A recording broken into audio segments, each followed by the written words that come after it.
Postojanje i trajanje Luke Bar kroz dugih 113 godina najbolje svjedoči o vizionarstvu crnogorskog vladara knjaza Nikole I, koji je te daleke 1906. godine kroz ugovor potpisan 27. juna o izgradnji Luke Bar, željezničke pruge Bar-Virpazar i slobodne plovidbe Skadarskim jezerom trasirao budući put razvoja luke kao slobodne zone. Taj put, poslije više od jednog vijeka, Luka Bar i dalje slijedi, kazao je predsjednik odbora direktora Luke Bar Vojin Žugić. Danas, vijek poslije toga vremena, u fokusu ove rukovodne strukture Luke Bar je permanentno nastajanje i konstantno angažovanje na razvoj ukupnog sistema, kroz unapređenje svih segmenata uz poseban fokus upravo na slobodnu zonu, kao primarni resurs koji je već u centru aktivnosti svih organa prepoznat kao takav zbog značaja i multiplikativnog efekta koji potencijalno proizvodi. Izvršni direktor Luke Bar Vladan Vučelić saopštio je da su rezultati poslovanja za prvu polovinu godine dobri, te da kompanija ulazi u zonu stabilizacije. Zaključenje aneksa 4 ugovora o korišćenju morskog dobra najznačajnija je realizovana aktivnost, jer je on preduslov ne samo daljeg razvoja luke, već i njenog opstanka. Kao rezultat produženih prava koje smo dobili potpisivanjem ovog aneksa, zadovoljstvo mi je da danas mogu saopštiti da smo od trenutka potpisivanja, to nije bilo baš toliko davno, ovog aneksa, zaključili već veoma važne ugovore za našu kompaniju sa Titanom iz Kosjerića za izgradnju 3400 tona silosa za rasuti cement, kompanijom Grid Technologies za izgradnju proizvodnog pogona za preradu metalnih proizvoda, sa MSK Kikinda za izgradnju rezervoara za sirćetnu kiselinu kapaciteta 5000 tona, što znači da su maltene već započete aktivnosti u vrijednosti preko 15 miliona eura kroz valorizaciju potencijala slobodne zone. Istovremeno, u toku je intenzivna poslovna komunikacija sa turskom kompanijom Aksoy oko razvoja kapaciteta za skladištenje i preradu žitarica, kao i sa kompanijom Petrol iz Slovenije oko izgradnje rezervoara za derivate nafte kapaciteta 5000 tona, ali i sa brojnim potencijalnim investitorima.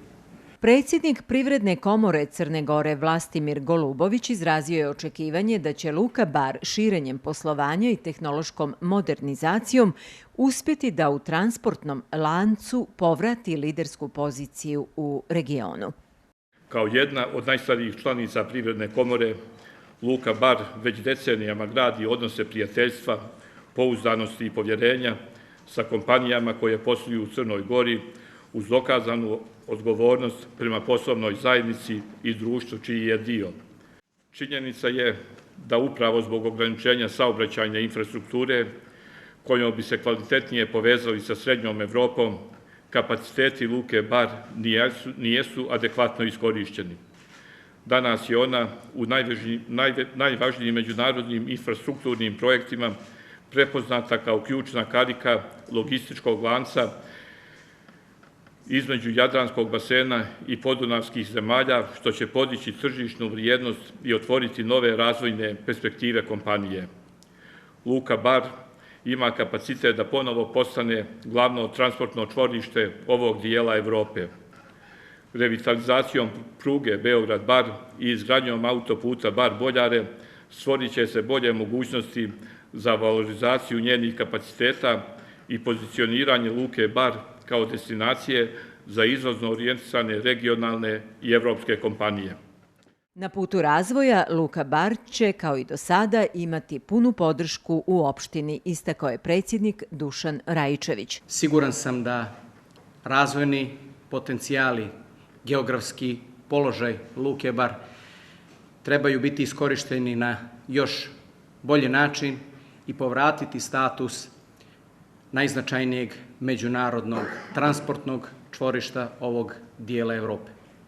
Siguran sam da menadžment kompanije uz vrijedne i posvećene radnike Luke Bar u narednom periodu mogu odgovoriti svim onim izazovima koji budu na tom putu razvoja sa ciljem da ponudimo i gradu Baru i Crnoj Gori jednu novu razvojnu komponentu koji će kao proizvod imati značajniji ekonomski razvoj. Na svečanosti povodom 113 godina postojanja Luke Bar govorili su i predstavnici dva lučka sindikata, Milenko Nikočević i Vlado Obradović. Nikočević je istakao kao veoma značajno usvajanje u relativno kratkom periodu novog kolektivnog ugovora i izrazio nadu da će uskoro biti završena i sistematizacija koja će doprinijeti, kako je kazao, efikasnijem radu u luci.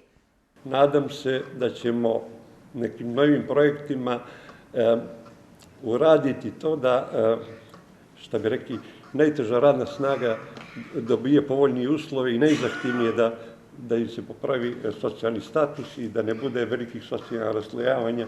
Predsjednik drugog lučkog sindikata Vlado Obradović nada se boljem poslovanju Luke Bar u narednom periodu. Očekujem i nadam se da ćemo za 114. rođendan doživjeti ponovo da vidimo 15 brodova na sidrištu i 2000 radnika kako ulaze na kapije Luke Bar.